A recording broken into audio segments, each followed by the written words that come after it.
Hello students, welcome back to our video lecture on active voice and passive voice. Last video સેશનની અંદર આપણે continuous present tense અને continuous past tense in who question એટલે કે હુ વાળી વાક્ય રચનામાં જોયું હતું. આજનો આપણો જે આ વિડિયો લેક્ચર છે એની અંદર આપણે continuous present tense in what question અને continuous past tense in what questions આ બંને આપણે શીખવાના છે. હવે તો આગળના વિડિયો લેક્ચરની વાત કરીએ તો એમાં તમને હુથી પ્રશ્ન પૂછવાનું કીધું હતું. એટલે હુથી પ્રશ્ન પૂછીએ એટલે સ્વાભાવિક છે આપણી પાસે શું ન હોય, કર્તા ન હોય. કર્તાની જગ્યાએ આપણને હુથી પ્રશ્નવાચક શબ્દ આપેલો હતો.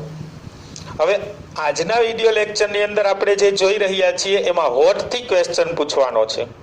હવે હોટથી ક્વેશ્ચન પૂછીએ એટલે આપણે પહેલા જ ચર્ચા કરતા હતા કે જ્યારે પણ આપણે કર્મ જોતું હોય ત્યારે આપણે હોટથી ક્વેશ્ચન કરીએ.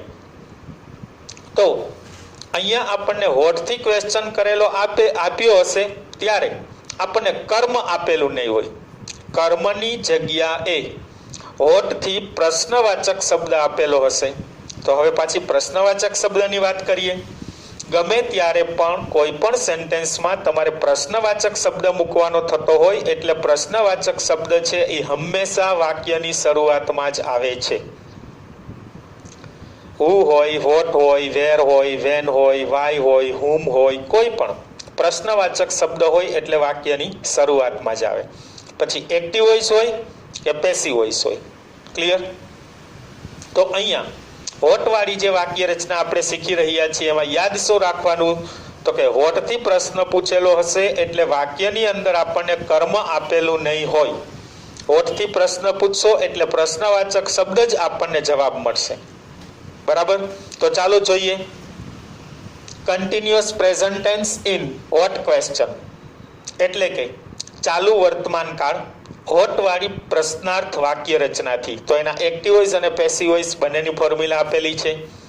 તો એક્ટિવ વોઇસની અંદર શું આપેલું છે તો કે શરૂઆતમાં જો હોટ આપેલું છે આપણને. અહીંયા મેં તમને હોટ ગ્રીન કલરથી આપેલું છે. શા માટે? હોટથી પ્રશ્ન પૂછો એટલે કર્મ મળે. આપણને કર્મ માટે જ પ્રશ્ન પૂછ્યો છે એટલે હોટનો જ્યારે પણ તમે જવાબ આપશો ને ત્યારે એ કર્મ હશે. આ આપણું સબ્જેક્ટ હશે ને આપણું કર્મ હશે. એટલે એક્ટિવ વોઇસમાં જ્યારે હોટથી પ્રશ્ન પૂછેલો હોય એટલે એ કર્મ માટે પ્રશ્ન પૂછેલો હોય એટલે હોટને આપણે ગ્રીન કલરમાં રાખેલું છે. ત્યાર પછી તો કે એમિઝાર મૂકવાનું છે. હવે એમિઝાર જે મૂકીએ છીએ એ હોટના આધારે મૂકવાનું નથી. અહીંયા આવતો જે સબ્જેક્ટ છે એ સબ્જેક્ટને અનુરૂપ અહીંયા એમિઝાર મૂકવાનું છે. સબ્જેક્ટ તરીકે આઈ આપેલું હોય તો એમ મૂકશું, પછી સિંગ્યુલર નાઉન હોય તો ઇઝ મૂકશું અને પ્લુરલ નાઉન હોય તો આર મૂકશું. ઓકે? ત્યાર પછી તો કે કન્ટિન્યુઅસ પ્રેઝન્ટ ટેન્સ કે છે, પ્રેઝન્ટ છે એટલે એમિઝાર લઈએ છીએ, કન્ટિન્યુઅસ છે એટલે વર્બનું આઈએનજી આવશે. હોટ પછી એમિઝાર પ્લસ સબ્જેક્ટ. જો સબ્જેક્ટ અને વર્બ આવી ગયું. ઓમાં આપણને શું હતું તો કે ઓબ્જેક્ટ આપેલું હતું અને હુ માટે પ્રશ્ન પૂછેલો હતો. અહીંયા એનાથી ઉલટું છે. સબ્જેક્ટ આપેલું છે અને કર્મ માટે હોટથી પ્રશ્ન પૂછેલો છે એટલે હોટને વાક્યની શરૂઆતમાં રાખેલું છે આપણે. પ્રશ્નવાચક શબ્દ છે. ત્યાર પછી વર્બનું આઈએનજી, ત્યાર પછી ઇટીસી અને લાસ્ટમાં ક્વેશ્ચન માર્ક. તો આ જે હતી એ આપણી કન્ટિન્યુઅસ પ્રેઝન્ટ ટેન્સની એક્ટિવ વોઇસની ફોર્મ્યુલા અથવા તો સેન્ટેન્સ પેટર્ન. તો આ વાક્યનું જ્યારે આપણે પેસિવ વોઇસ કરવું હોય ત્યારે શું કરીશું તો કે હવે વાક્યની શરૂઆતમાં હોટ જ રહેશે. પહેલા જ કીધું હતું પ્રશ્નવાચક શબ્દ છે એ હંમેશા વાક્યની શરૂઆતમાં જ રહેશે, એનું સ્થાન બદલશે નહીં. તો ફેર શું પડ્યો તો અહીંયા હોટ જે છે એ કર્મ તરીકે હતું. આપણે એક્ટિવ વોઇસ અને પેસિવ વોઇસ એવું કહે છે કે જ્યારે તમે એક્ટિવ અને પેસિવ કરો ત્યારે કર્તા કર્મના સ્થાન બદલે કર્મ છે એ કર્તા બની જશે અને કર્તા છે એ કર્મ બની જશે. તો અહીંયા હોટ કર્મ તરીકે હતું, ગ્રીન કલરમાં આપેલું હતું. તો આ કર્મ છે એ કર્તા બની ગયું. અહીંયા જે તમે જવાબ લખશો ને એ હવે કર્તા વિભક્તિમાં આવશે, પણ એક્ટિવ વોઇસનું જે કર્મ છે એનું કર્તા કરશું એટલે મેં તમને બ્લુ કલરમાં આપેલું છે. કન્ફ્યુઝન ન થવું જોઈએ. અહીંયા હોટ ગ્રીન કલરમાં એટલા માટે આપેલું છે કે એક્ટિવ વોઇસમાં કર્મ માટે જ પ્રશ્ન પૂછાય છે એટલે કર્મ હંમેશા પાછળ હોય પણ પ્રશ્નવાચક શબ્દને પાછળ લખી શકાય નહીં. હવે પેસિવ કરીએ છીએ ત્યારે આ કર્મ છે એ કર્તા કરીને પાછળ મૂકવાનું હોય છે પણ પ્રશ્નવાચક શબ્દ ક્યારેય પાછળ જશે નહીં એટલે એ શું બની જાય છે? કર્તા. એટલે બ્લુ કલરમાં લીધું છે. ત્યાર પછી શું મૂકવાનું છે તો કે એમિઝાર મૂકવાનું છે. તો જનરલી આપણને કર્મ વિશે ખબર ન હોય ત્યારે મેજોરિટી આપણે થર્ડ પર્સન સિંગ્યુલર સમજીને ત્રીજો પુરુષ એકવચન સમજી અને ઇઝ જ મૂકીએ છીએ. એટલે હોટ પછી એની સાથે એમિઝાર અગાઉથી જો ખબર જ હોય તો એમિઝારમાંથી મૂકી શકાય, અનનોન હોય તો આપણે ઇઝ મૂકીએ છીએ. ત્યાર પછી પેસિવ રચના છે એટલે બીઈંગ રાખીએ છીએ.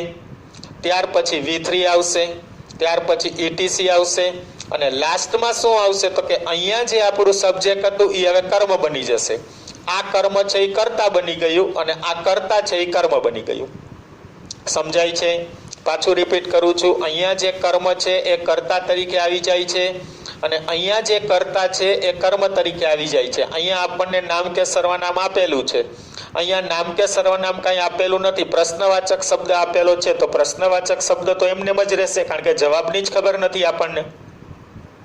ક્લિયર? તો પેસિવ વોઇસની ફોર્મ્યુલા શું થશે તો કે હોટ પછી એમિઝાર પછી બીઈંગ પછી V3 પછી ETC અને બાય પ્લસ સબ્જેક્ટનું ઓબ્જેક્ટ અને લાસ્ટમાં ક્વેશ્ચન માર્ક. ક્લિયર? તો નીચે આપણને અમુક એક્ઝામ્પલ આપેલા છે, એ એક્ઝામ્પલ આપણે લાઈવ કરી જોશું એટલે મોસ્ટ ઓફ તમારા ડાઉટ જે છે એ બધા ક્લિયર થઈ જશે. તો ચાલો જોઈએ એક પછી એક આપણે સેન્ટેન્સ અને આપણને ખ્યાલ આવી જશે. બીજી વસ્તુ, પેસિવ વોઇસમાં એક કી પોઈન્ટ આપેલો હતો કે સેન્ટેન્સ તમને એક્ટિવ વોઇસમાં છે કે પેસિવ વોઇસમાં એ સમજવા માટે શું કરવાનું તો કે B પ્લસ V3 આપેલું હોય, being plus V3, B plus V3, આપણી વાક્ય રચના પેસિવ જ હોય. બાય પ્લસ સબ્જેક્ટનું ઓબ્જેક્ટ હોય જ એવું નક્કી નથી. 10માં આપણે વાક્ય રચના આવતી, ઘણી એજન્ટ વાળી વાક્ય રચના હતી, ઘણી વાક્ય રચના એજન્ટ વગરની હતી. બરાબર છે? તો આપણે એ જોવાનું B પ્લસ V3 આપેલું છે તો યસ, તો એનો અર્થ એમ કે આપણને પેસિવ વોઇસ આપેલું છે. અને એક્ટિવ વોઇસમાં તો કે એમિઝાર અને વર્બનું ING આપેલું હશે. ચાલો જોઈએ પહેલું sentence. First sentence, what are they telecasting on TV. What are they telecasting on TV? તેઓ ટીવી પર શું પ્રસારણ કરી રહ્યા છે? તેઓ ટેલિવિઝન પર શું પ્રસારણ કરી રહ્યા છે? જો આપણે પહેલા એ નક્કી કરીએ કે એક્ટિવ વોઇસ છે કે પેસિવ વોઇસ, તો તમને એમિઝાર આપેલું છે અને વર્બનું ING આપ્યું છે. તો એમિઝાર અને વર્બનું ING, તો એનો અર્થ એમ કે આપણને જે સેન્ટેન્સ આપેલું છે એ કેવું છે? એક્ટિવ વોઇસ છે. ક્લિયર? ત્યાર પછી આગળ, કોણ પ્રસારણ કરી રહ્યું છે? ધ્યેય. તો અહીંયા જે આપણને ધ્યેય આપેલું છે ને એ આપણું શું છે? સબ્જેક્ટ છે. ધ્યેય આપેલું છે એ આપણું સબ્જેક્ટ છે. હવે શું પ્રસારણ કરી રહ્યા છે? તો એના માટે તો પ્રશ્ન પૂછેલો છે, એ જ એને જાણવું છે, કર્મ જ એને જાણવું છે, એટલે પ્રશ્નવાચક શબ્દ સ્વરૂપે એ આગળ રહે છે. એટલા માટે જો અહીંયા ગ્રીન કલર મેં અંડરલાઈન કરેલી છે, અહીંયા આપણને હોટ આપેલું છે, એ આપણા એક્ટિવ વોઇસનું કર્મ છે. તો હવે આપણે પેસિવ વોઇસ કરવું છે. એક્ટિવ પેસિવ ખબર પડી ગઈ, કર્તા કર્મ ખબર પડી ગઈ. તો હવે આપણે શું કરવા જઈ રહ્યા છીએ? Passive voice. પેસિવ વોઇસ કરીએ તો વાક્યની શરૂઆતમાં શું આવશે? હોટ આવે છે. તો ચાલો પહેલા એ જોઈએ. તો હોટનું તો હોટ જ રહેશે, પ્રશ્નવાચક શબ્દ છે એટલે. એ તો કલર કોડ માટે મેં તમને આપેલું છે, પણ આપણે હોટનું તો હોટ જ રાખીએ છીએ. ત્યાર પછી શું કરવાનું છે તો કે એમિઝાર લેવાનું છે. મેં પહેલા જ કીધેલું હતું કે જ્યારે કર્મ વિશે આપણને ખબર ન હોય અને એને કર્તા તરીકે લઈ આવીએ, આપણા માટે અજાણ હોય, ત્યારે હંમેશા ત્રીજો પુરુષ એક વચન સમજીને આપણે શું મૂકીએ છીએ? ઇઝ જ મૂકીએ છીએ. વોટ ઇઝ પછી બીઈંગ પછી V3 મૂકવાનું છે. તો ટેલિકાસ્ટનું ત્રીજું રૂપ શું થશે? ખાસ યાદ રાખજો, ING નીકળી જશે એટલે મેઇન ફોર્મ થશે ટેલિકાસ્ટ.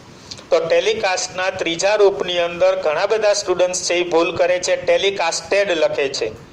નહીં, ટેલિકાસ્ટ ટેલિકાસ્ટ ટેલિકાસ્ટ. પછી એવી જ રીતના હજી બે છે, ફોરકાસ્ટ ફોરકાસ્ટ ફોરકાસ્ટ અને બ્રોડકાસ્ટ બ્રોડકાસ્ટ બ્રોડકાસ્ટ અને કાસ્ટ કાસ્ટ કાસ્ટ.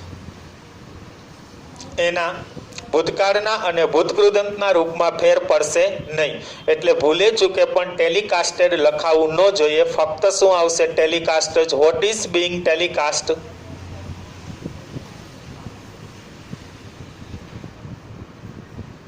પછી શું મૂકવાનું કહે છે? V3 મૂકી દીધું આપણે. ત્યાર પછી ETC મૂકવાનું કહે છે. તો આપણા માટે ETC શું છે? ઓન ટીવી.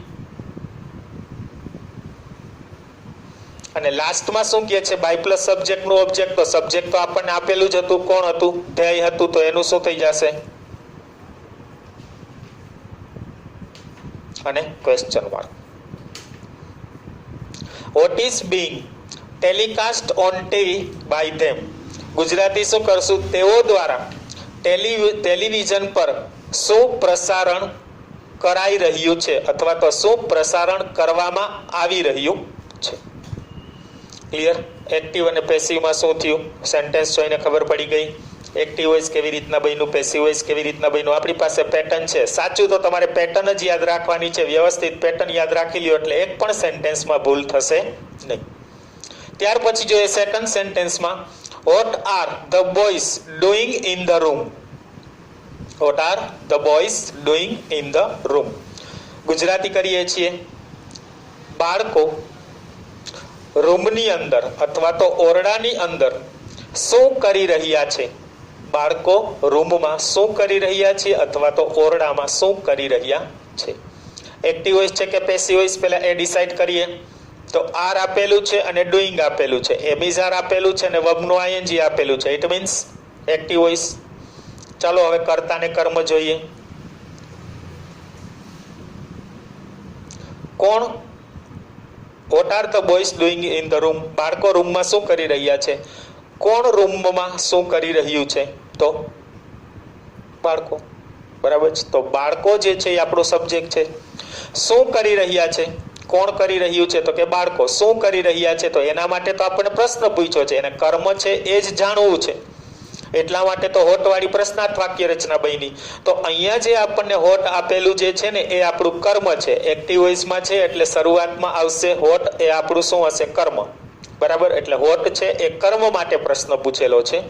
તો એનું આપણે પેસિવ વોઇસ કરવા જઈ રહ્યા છીએ. તો વાક્યની શરૂઆતમાં સૌથી પહેલા શું રાખવાનું છે? હોટ જ.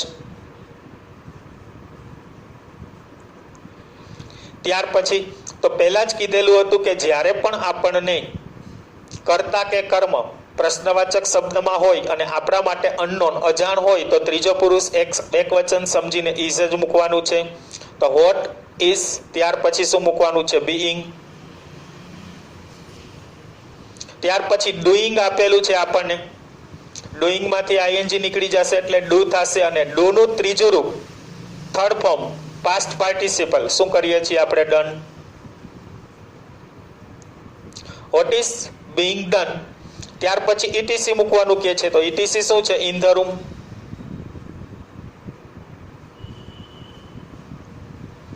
અને લાસ્ટમાં શું મૂકવાનું કે છે? બાય પ્લસ સબ્જેક્ટ નું ઓબ્જેક્ટ. તો આપણા માટે સબ્જેક્ટ કોણ છે? The boys. તો પાછળ શું મૂકશું?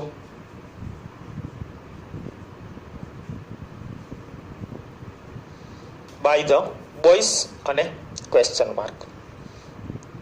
Vote is being done in the room by the boys. બાળકો દ્વારા રૂમની અંદર શું કરવામાં આવી રહ્યું છે અથવા તો શું કરાઈ રહ્યું છે એવું ગુજરાતી થશે. ક્લિયર? સેકન્ડ સેન્ટેન્સ પહેલું જોયું, બીજું જોયું. પહેલું એક્ટિવ વોઇસમાં, બીજું એક્ટિવ વોઇસમાં, ત્રીજું સેન્ટેન્સ જોઈએ. What is she sewing on the machine. What is she sewing on the machine. તે મશીન પર શું સીવી રહી છે. તેણી અથવા તો તેણી જ થશે. તેણી મશીન પર શું સીવી રહી છે. તો અહીંયા પ્રશ્ન પૂછીએ, કોણ સીવી રહ્યું છે? તો કે સી. તો સી છે એ આપણો સબ્જેક્ટ છે.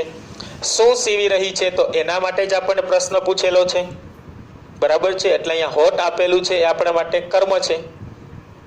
ત્યાર પછી એક્ટિવ વોઇસ છે કે પેસિવ વોઇસ એ જોઈએ. તો ઇઝ અને વર્બનું આઈએનજી, એમિઝાર અને વર્બનું આઈએનજી. તો એનો અર્થ એમ કે આપણને સેન્ટેન્સ આપેલું છે એ કેવું છે? પેસિવ વોઇસ છે. ઓકે, એક્ટિવ વોઇસ છે. તો એમાંથી આપણે શું કરવાનું છે? પેસિવ વોઇસ કરવાનું છે. તો પેસિવ વોઇસ કરીએ ત્યારે વાક્યની શરૂઆતમાં શું લેવાનું છે આપણે? હોટ. તો હોટનું હોટ જ રહેશે. પણ કરતા હોય તો કર્મ બની જશે, કર્મ હોય તો કર્તા બની જશે. એટલે શરૂઆતમાં પહેલા શું લખીએ છીએ? હોટ. ત્યાર પછી એમિઝાર મૂકવાનું છે. પહેલા જ કીધેલું હતું કે જ્યારે આપણા માટે અજાણ હોય કર્તા કે કર્મ તો આપણે એને ત્રીજો પુરુષ એકવચન સમજીને ઇઝ મૂકીએ છીએ. ત્યાર પછી આવશે બીઈંગ. હવે સીવિંગ આપેલું છે. સીવિંગ એટલે સિલાઈ કામ કરવું, સીવવું. એમાંથી આઈએનજી નીકળી જશે એટલે સીવ થશે અને એનું ત્રીજું રૂપ શું થશે? સીવ્ડ. વોટ ઇઝ બીંગ સેવ્ડ, પછી શું કહેવાનું છે તો કે ઇટીસી, તો ઇટીસી આપણું શું છે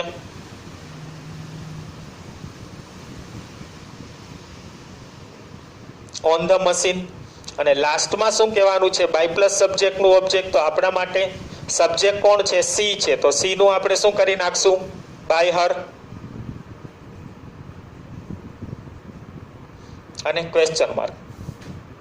vote is being saved on the machine by her, તેણીના દ્વારા મશીન પર શું સીવવામાં આવી રહ્યું છે, એવું થશે. Clear sentence. હવે ત્યાર પછી જોઈએ આપણે ફોર્થ સેન્ટેન્સમાં what is being lifted on the road by the workers, મજૂરો દ્વારા રસ્તા પર શું ઉચકવામાં આવી રહ્યું છે. તો હવે જોઈએ આપણે એક્ટિવ વોઇસ છે કે પેસિવ વોઇસ, તો તમે અહીં જોઈ શકશો બીઈંગ અને લિફ્ટેડ આપેલું છે, બીઈંગ અને V3 આપેલું છે, તો આપણને સેન્ટેન્સ કેવું આપેલું હોય પેસિવ વોઇસ જ આપેલું હોય. બીઈંગ પ્લસ V3 આપેલું છે, તો એનો અર્થ એમ કે આપણને જે સેન્ટેન્સ આપેલું છે એ સેન્ટેન્સ કેવું છે પેસિવ વોઇસ છે. અચ્છા, ત્યાર પછી પ્રશ્ન પૂછીએ, ઉચકવાની વાત છે તો આપણને હોટ તો આપ્યું છે, તો હોટ જે છે એ આપણા માટે શું હશે કરતા હશે, તો એનું આપણે કર્મ કરવાનું છે. અને ત્યાર પછી બાય વર્કર્સ જે છે એ શું હશે આપણું તો કે સબ્જેક્ટનું ઓબ્જેક્ટ હશે, એને આપણે શેના તરીકે લઈ જશું સબ્જેક્ટ તરીકે લઈ જશું. ક્લિયર.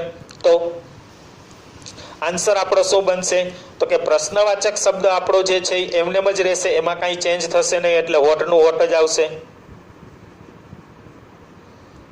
હવે ત્યાર પછી અહીંયા સબ્જેક્ટ તરીકે આપણે કોને લઈ આવીએ છીએ એના આધારિત આપણે એમિઝાર મૂકવાનો હોય. તો જો આપણને ધ વર્કર્સ આપેલું છે, અહીંયા ઓબ્જેક્ટ છે એને આપણે સબ્જેક્ટ તરીકે લઈ જઈએ છીએ, તો એના માટે આપણે એમિઝારમાંથી શું મૂકશું તો કે અહીંયા બહુવચન આપ્યું છે એટલે આર મૂકશું. વોટ આર, પછી the workers,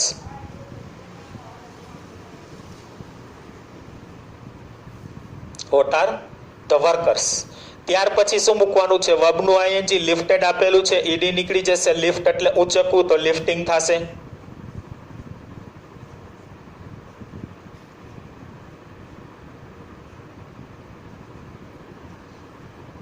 vote are the workers lifting, અને ત્યાર પછી શું મૂકવાનું કહે છે ઇટીસી, તો ઇટીસી શું આપ્યું છે આપણને ઓન ધ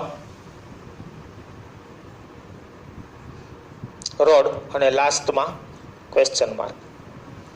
શું થાય છે vote are the workers lifting on the road, મજૂરો રસ્તા પર શું ઉચકી રહ્યા છે. ક્લિયર. ત્યાર પછી લાસ્ટ સેન્ટેન્સમાં જોઈએ what is being cooked in the kitchen by her, what is being cooked in the kitchen by her, તેણીના દ્વારા રસોડામાં શું રાંધવામાં આવી રહ્યું છે અથવા તો શું રંધાઈ રહ્યું છે. પેસિવ કરો એટલે ગુજરાતી પ્રત્યેમાં પાછળ આઈ બોલાશે, બરાબર. તો હવે એના માટે જોઈએ તો અહીંયા આપણને હોટ આપેલું છે, એ હોટ જે છે એ આપણું ખરેખર શું હશે કર્મનું કરતા હશે, અને ત્યાર પછી બાયહર આપેલું છે એ ખરેખર શું હશે તો કે સબ્જેક્ટનું ઓબ્જેક્ટ હશે, એટલે આ સબ્જેક્ટ તરીકે જશે અને આ કર્મ તરીકે જશે, પણ પ્રશ્નવાચક શબ્દ છે એટલે વાક્યની શરૂઆતમાં જ રહેશે. ત્યાર પછી એક્ટિવ છે કે પેસિવ નક્કી કરવા માટે તો ઓલરેડી કીધેલું જ હતું બીઈંગ પ્લસ V3 આપેલું હોય, તો કે યસ બીઈંગ પ્લસ V3 આપેલું છે, તો આપણને સેન્ટેન્સ કેવું આપેલું હોય પેસિવ વોઇસ. તો અહીંયા આપણને સેન્ટેન્સ પેસિવ વોઇસ આપેલું છે અને એનું આપણે એક્ટિવ વોઇસ કરવા જઈ રહ્યા છીએ. તો સૌથી પહેલા શું લખશે વોટ, ત્યાર પછી તો કે એમિઝાર મૂકવાનું છે, પણ અહીંયા આવતા સબ્જેક્ટને આધારે હોય તો સબ્જેક્ટ તરીકે આપણે કોને લઈ આવશું બાય હર આપેલું છે, બાય હરનું આપણે શું કરશું સી કરશું, તો સી સાથે એમિઝારમાંથી આવશું આ મૂકીએ આપણે is, vote is C, vote is C. ત્યાર પછી વર્બનું આઈએનજી કુકડ આપેલું છે, ઈડી નીકળી જશે, કુક એટલે રાંધવું રસોઈ કરવી, તો એના ઉપરથી શું થઈ જશે કુકિંગ.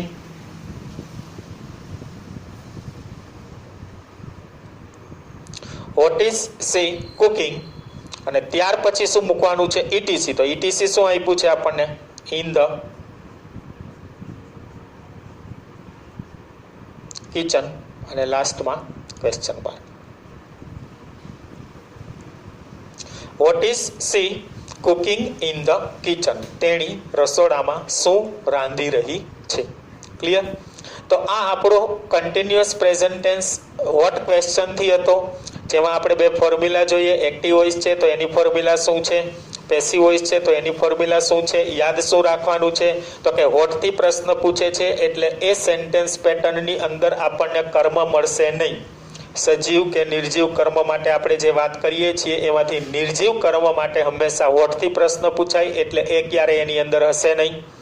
વાક્યની શરૂઆતમાં વોટ જ હશે અને ત્યાર પછી સબ્જેક્ટ આપેલું હોય તો એને બાય પ્લસ સબ્જેક્ટનું ઓબ્જેક્ટ કરીને પાછળ મૂકશું. પેસિવ વોઇસમાં what, am is are being, V3 ETC અને બાય પ્લસ સબ્જેક્ટનું ઓબ્જેક્ટ. ત્યાર પછી આપણે એના 5 સેન્ટેન્સ જોયા, એમાંથી 3 સેન્ટેન્સ એક્ટિવ વોઇસના હતા અને 2 સેન્ટેન્સ છે પેસિવ વોઇસના હતા. એટલે કે આની અંદર મોસ્ટ ઓફ તમારા ડાઉટ ક્લિયર થઈ ગયા હશે, વધારે કાંઈ ડાઉટ હશે નહીં. Okay, clear?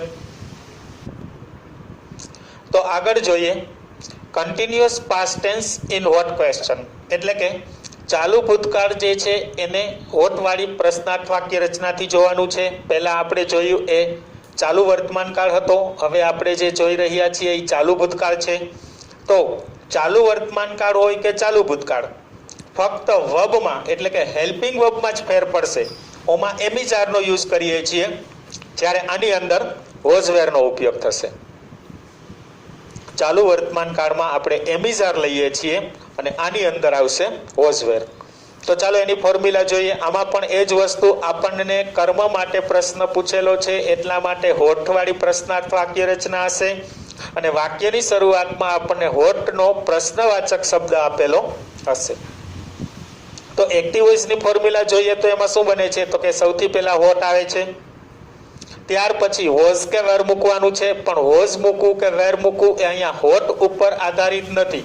અહીંયા જે આપણે સબ્જેક્ટ મૂકીએ છીએ એ સબ્જેક્ટ એકવચન કે બહુવચન શું છે એના અનુરૂપ આપણે હોઝ કે વેર મૂકવાનું હોય છે. જો એક વચનમાં હશે તો હોઝ મૂકીએ છીએ અને બહુવચનમાં હોય તો વેર મૂકીએ છીએ. ત્યાર પછી આવે છે વર્બનું ING, ત્યાર પછી ETC અને લાસ્ટમાં આવશે ક્વેશ્ચન માર્ક. જ્યારે ચાલુ વર્તમાન કાળમાં શું હતું તો ફક્ત ફેર એટલો જ કે અહીંયા આપણે એમિઝાર મૂકતા હતા, બાકી બધું સેમ જ રહેતું હતું. આમાં આપણે હોઠથી ક્રિયાપદને હોઠથી પ્રશ્ન પૂછશું એટલે હોઠનું હોઠ જ રહેશે અને કોણથી પ્રશ્ન પૂછશું એટલે આપણને સબ્જેક્ટ મળશે. તો આ સેન્ટેન્સનું પેસિવ વોઇસ કરવાનું થતું હોય તો શું કરીશું તો પહેલા જ કીધેલું હતું કે વોટ જે છે એ પ્રશ્નવાચક શબ્દ છે અને પ્રશ્નવાચક શબ્દ છે એ હંમેશા વાક્યની શરૂઆતમાં જ રહે છે, એમાં કાંઈ ફેર પડતો નથી. તો હોટનું હોટ આપણે આગળ એમનેમ જ રાખીએ છીએ, એમાં ફેર નથી પડતો. અહીંયા ગ્રીન કલરમાં આપ્યું છે એનો અર્થ એમ છે કે એક્ટિવ વોઇસમાં કર્મ તરીકે છે અને અહીંયા મેં બ્લુ કલરમાં આપેલું છે એનો અર્થ એવો છે કે પેસિવ વોઇસમાં કર્તા તરીકે આવ્યું છે. કારણ કે એક્ટિવ પેસિવમાં કર્તાનું કર્મ અને કર્મનું કર્તા કરવાનું જ હોય છે એટલે હોટ આવે છે. ત્યાર પછી વોઝ વેર મૂકવાનું છે. જ્યારે આપણને કર્મ કે કર્તા આપણા માટે અજાણ હોય ત્યારે આપણે એને ત્રીજો પુરુષ એકવચન સમજી અને હંમેશા ઇઝ અથવા હોઝ મૂકીએ છીએ એટલે અહીંયા આપણે હોઝ મૂકવાનું થશે.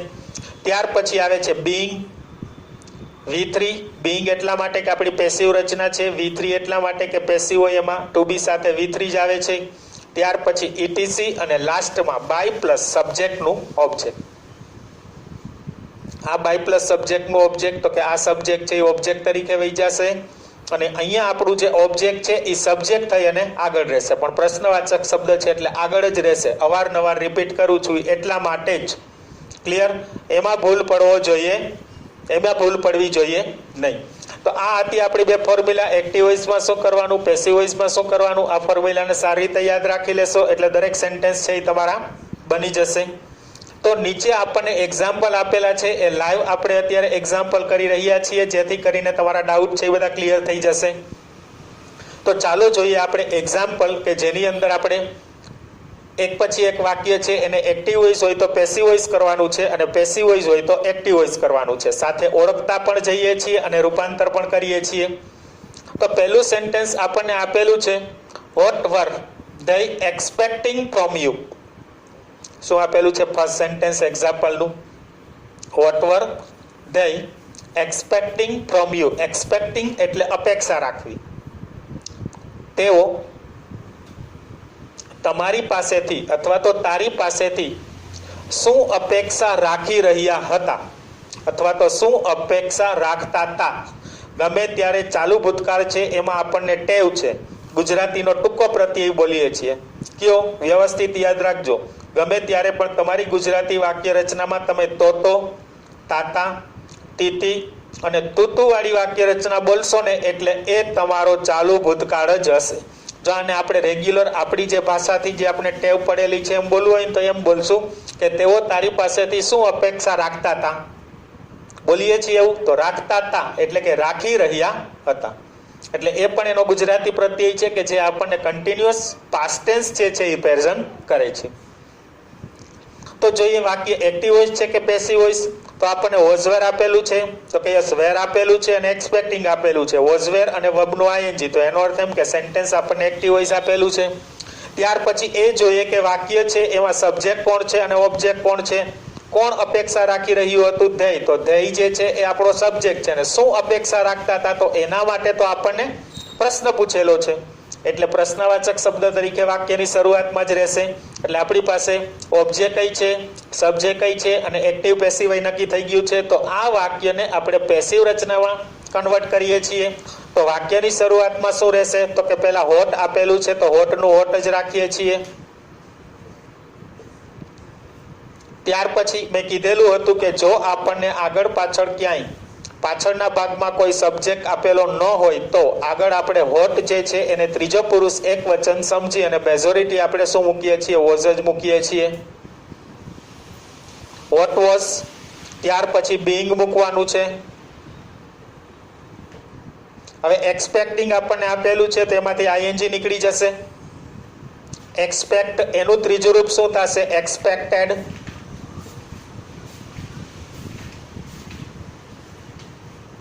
What was being expected. ત્યાર પછી શું મૂકવાનું છે? ETC. તો ETC માં આપણને શું આપેલું છે? ફ્રોમ યુ આપેલું છે તો ફ્રોમ યુ નું from you. What is being expected from you. અને લાસ્ટમાં શું મૂકવાનું છે? બાય પ્લસ સબ્જેક્ટ નું ઓબ્જેક્ટ. તો આપણને ધ્યેય આપેલું છે એનું શું કરી નાખશું? બાય ધેમ અને ક્વેશ્ચન માર્ક. ક્લિયર?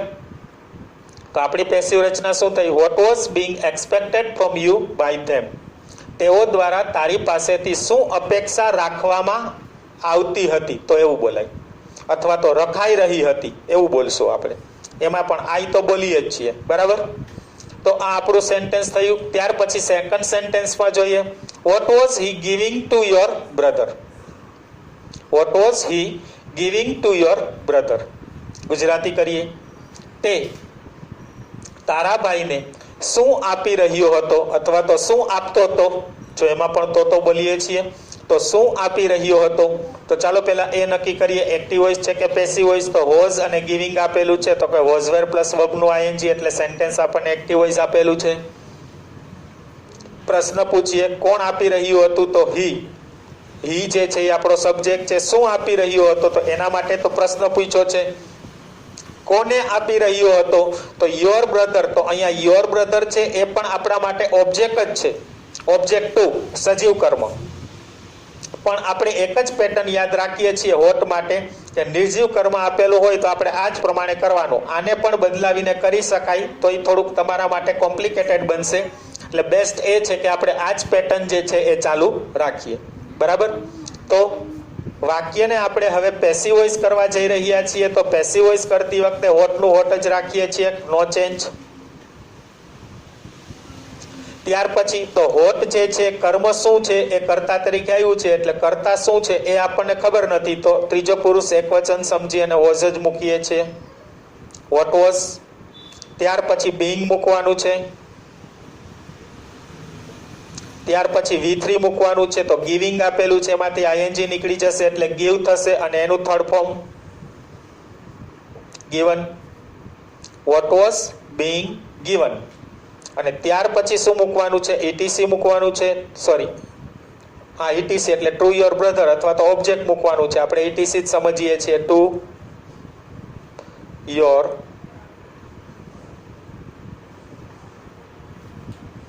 બ્રધર અને લાસ્ટમાં શું મૂકવાનું છે? ETC પછી બાય પ્લસ સબ્જેક્ટનું ઓબ્જેક્ટ, તો હી આપેલું છે એનું શું કરશું આપણે?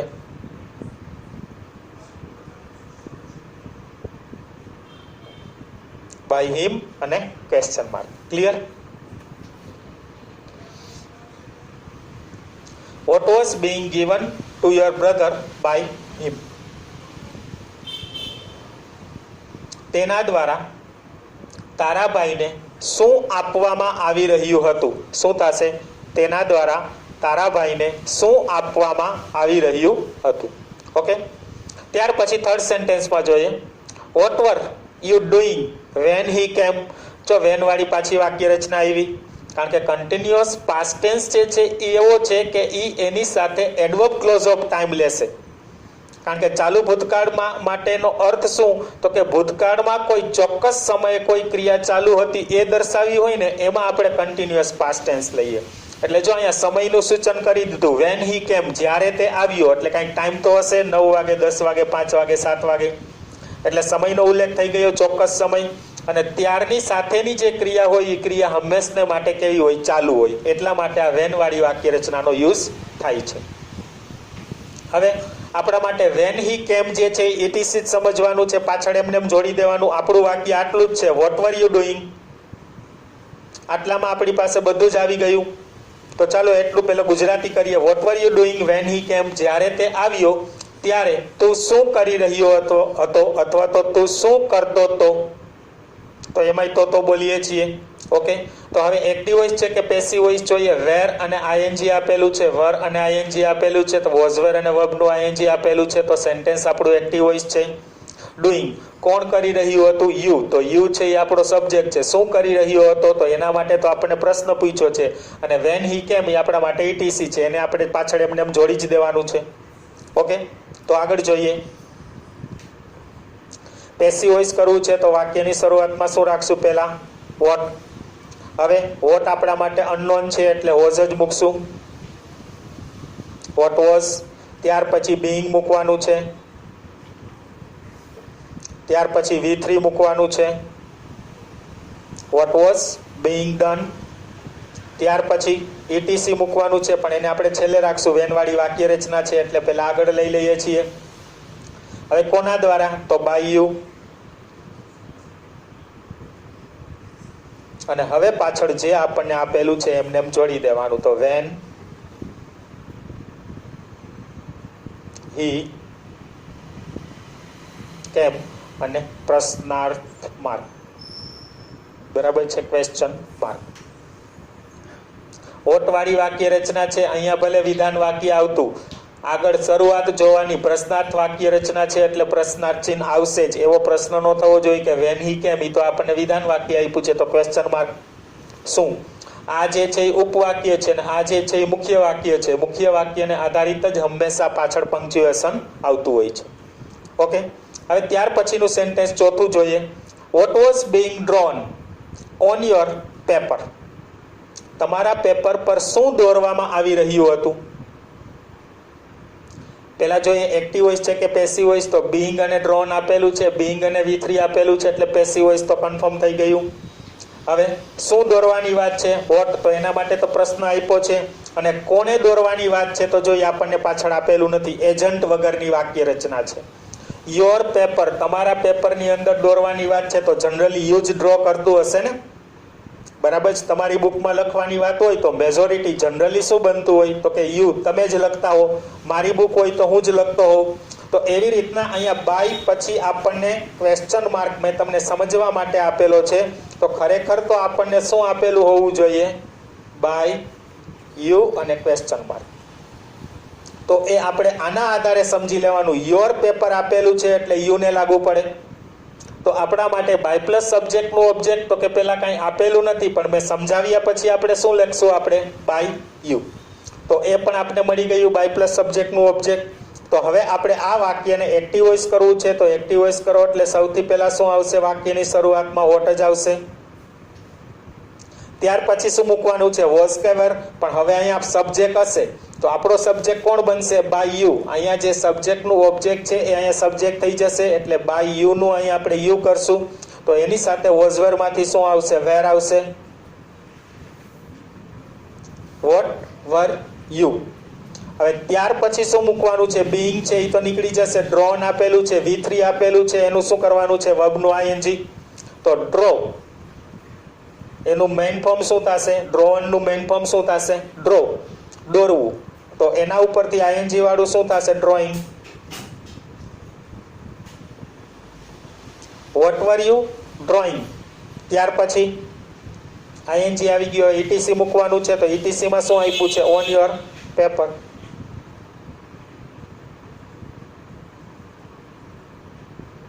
અને લાસ્ટમાં ક્વેશ્ચન માર્ક.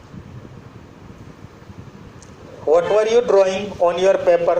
તમે તમારા પેપર પર, કાગળ પર શું ડ્રો કરી રહ્યા હતા અથવા તો શું ડ્રોઈંગ કરતા હતા? તો જો એમાંય તાતા એવું બોલીએ છીએ તો એનો અર્થ એમ કે આપણને કયો ટેન્સ આપેલો છે? Continuous past tense. ઓકે, તો આ તો આપણું ફોર્થ સેન્ટેન્સ. હવે ફિફ્થ સેન્ટેન્સમાં જોઈએ.